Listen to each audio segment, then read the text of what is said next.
বন্ধুরা, আমি আজকে আর একটা নতুন রেসিপি নিয়ে চলে এসেছি। আজকে শাশুড়ি মায়ের হাতের কলার মোচার ঘন্ট দেখাবো। তারপর প্রথমে কেটে নিয়েছি, তারপরে মোচাগুলো সিদ্ধ করে নিয়েছে। তারপরে সম্বারে তো জিরে, শুকনো লঙ্কা আর তেজপাতা ফোড়ন দিয়ে করেছে। যেহেতু এটা নিরামিষ, বারের দিন করা হয়েছিল, তো তাই জন্য নিরামিষভাবে।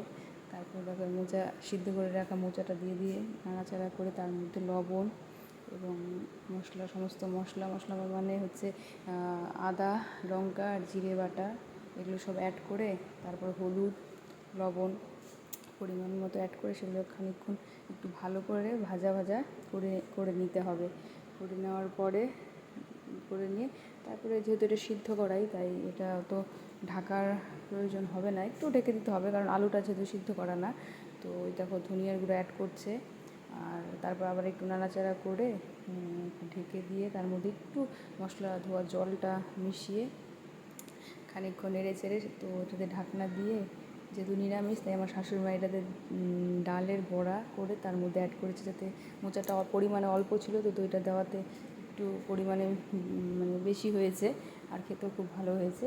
তারপরে একটু চিনি অল্প হালকা, যেহেতু কলার মোচাটা একটু তেতো ছিল, তো একটু চিনি অ্যাড করে তেতো ভাবটা কাটানোর জন্য।